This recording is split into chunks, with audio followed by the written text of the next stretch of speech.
Hi అండి, welcome to Jakkampudi recipes. ఈరోజు మన రెసిపీ వచ్చేసి బరువు తొందరగా తగ్గాలి అనుకునే వారికి ఈ కర్రీ అనేది చాలా బాగా ఉపయోగపడుతుందండి. ఇందులో ఉన్న వాటర్ కంటెంట్ కానీ పీచు పదార్థం కానీ బాగా ఉపయోగపడుతుంది. ఇలా కనుక కర్రీ చేసి పెట్టారంటే వేళ్ళు కూడా జుర్రుకొని తినేస్తారు, అంత రుచిగా ఉంటుంది. ఇప్పుడు ఈ కూరని ఎలా చేయాలి ఏంటనేది మీకు ఈ వీడియోలో చూపిస్తాను. ముందుగా ఒక లేత సొరకాయ తీసుకోండి. ఈ సొరకాయని 2 ముక్కల కింద కట్ చేసుకొని పైన పొట్టు మొత్తాన్ని కూడా తీసేయండి. దీన్ని తెలంగాణలో సొరకాయ పులుసు అంటాము, ఆంధ్రాలో అయితే సొరకాయ దప్పలం అంటారనమాట. కానీ ఇందులో ఆయిల్ కంటెంట్ అనేది చాలా తక్కువగా తీసుకొని ఇందులో ఉన్న పీచు నీరు కూడా మనకి బరువు తగ్గాలి అనుకునేవారికి చాలా బాగా ఉపయోగపడుతుంది. మీకు కావాలి అంటే గూగుల్లో అయినా ఎక్కడైనా చెక్ చేసుకోవచ్చు. ఇది చాలా మంచి కర్రీ అనమాట. బరువు తగ్గాలి అనుకునే వారికి మీరు చపాతీల్లో అయినా లేదా డైరెక్ట్గా అయినా సరే, రైస్లో అయినా ఎలా అయినా సరే తీసుకోవచ్చు కర్రీ అనేది. ఇదిగోండి, ఈ సొరకాయలని ఇలా ముక్కల కింద కట్ చేసాను నేను. ఇలా కట్ చేసుకుని పక్కన పెట్టుకుని ఇప్పుడు ఇందులోకి కరివేపాకు వచ్చి 2 రెమ్మలు, టమాటాలు వచ్చేసి ఒక 2, పచ్చిమిర్చి వచ్చేసి ఒక 4, ఉల్లిపాయలు వచ్చేసి ఒక 4 తీసుకున్నాను అనమాట. వీటిని కూడా చిన్న చిన్న ముక్కల కింద కట్ చేసేసుకుందాం. ఇంకోండి, ఇలా కట్ చేసేసుకొని ఇప్పుడు గ్యాస్ వెలిగించుకొని ఒక కళాయి పెట్టుకోండి. ఇందులో ఆయిల్ అస్సలు యాడ్ చేయొద్దు. ఆయిల్ లేకోకుండా ఈ సొరకాయ ముక్కలు మొత్తాన్ని కూడా ఇందులో వేసేసుకొని లో ఫ్లేమ్లో పెట్టేసి కలుపుకుంటూ కుక్ చేసుకోండి.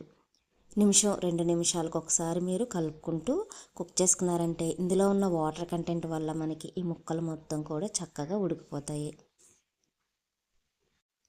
ఇంకా చూడండి, ఒక 10 నిమిషాల తర్వాత ముక్క మొత్తం కూడా మనకి చక్కగా ఇలా ఉడికిపోతుంది అనమాట. ఒక ముక్క తీసి చూడండి మనకి ఉడికిందో లేదో.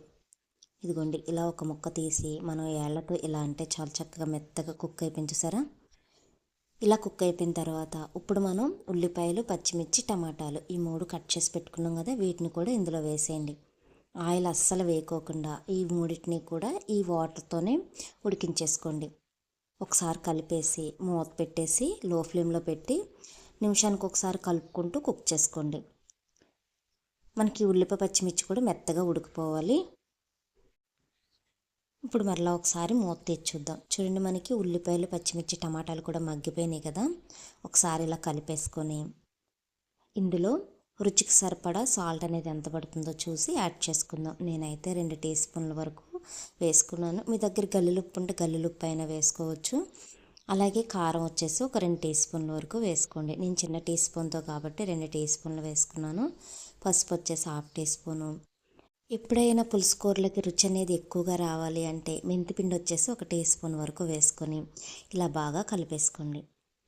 ముక్క చిత్రవుకోకుండా ఇలా మొత్తం కూడా బాగా కలుపుకొని ఇందులో నేను ముందుగానే చింతపండు వచ్చేసి చిన్న నిమ్మకాయ సంత చింతపండు నానబెట్టి పక్కన పెట్టుకున్నానండి. అది మీ గ్రాములో చెప్పాలంటే ఒక 10 గ్రామ్స్ వరకు, అంటే ఒక 10 గ్రాముల వరకు చింతపండు నానబెట్టుకొని పక్కన పెట్టుకున్నాను. ఇదిగోండి, ఈ వాటర్ మొత్తాన్ని కూడా ఇందులోకి వేసేసుకుందాం.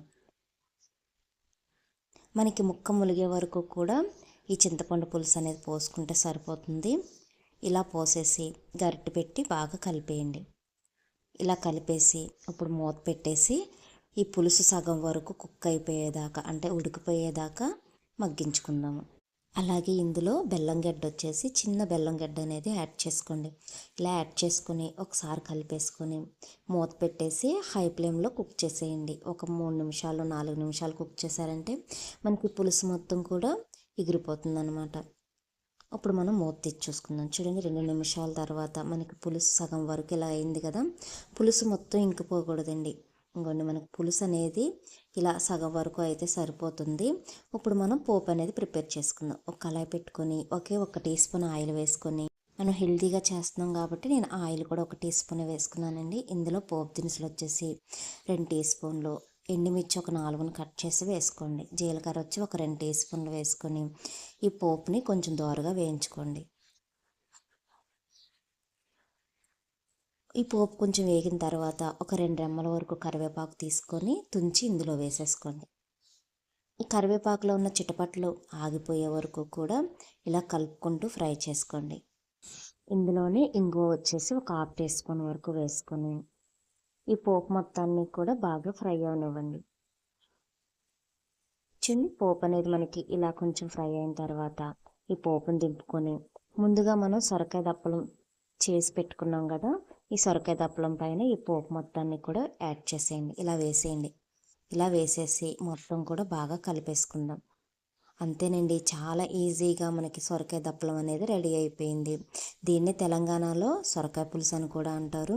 తొందరగా బరువు తగ్గాలి అనుకునే వారికి చాలా బాగా ఉపయోగపడుతుందండి కర్రీ అనేది. రైస్, రోటీ, చపాతీ దేనికైనా సరే పర్ఫెక్ట్‌గా ఉంటుంది. ఒక్కసారి తిన్నారంటే అస్సలు వదిలిపెట్టరు. వేళ్ళు కూడా జుర్రుకొని తినేస్తారు. ఈ కర్రీ వల్ల ఇంకొక అద్భుతమైన బెనిఫిట్ కూడా ఉందండి. అదేంటనుకుంటున్నారా? ఇప్పుడు అందరికీ ఐబీపీలు, హైపర్ టెన్షన్‌తో చాలా టెన్షన్ పడిపోతున్నారు కదా! ఈ కర్రీని మీరు వారంలో 4, 5 సార్లు చేసుకొని తినండి. హైపర్ టెన్షన్ అనేది చిటికలో మాయమైపోతుందనమాట. అంత గొప్ప అద్భుతమైన బెనిఫిట్ ఉంది ఈ కర్రీకి. మరి ఇంకెందుకు ఆలస్యం, మీరు కూడా ట్రై చేయండి. ట్రై చేసి ఎలా వచ్చింది ఏంటనేది కామెంట్ బాక్స్లో కామెంట్ చేయండి. అలాగే మీకు కనుక నా వీడియో నచ్చినట్లయితే లైక్ చేసి మన ఛానల్ని ఫాలో చేసేయండి. Thank you for watching.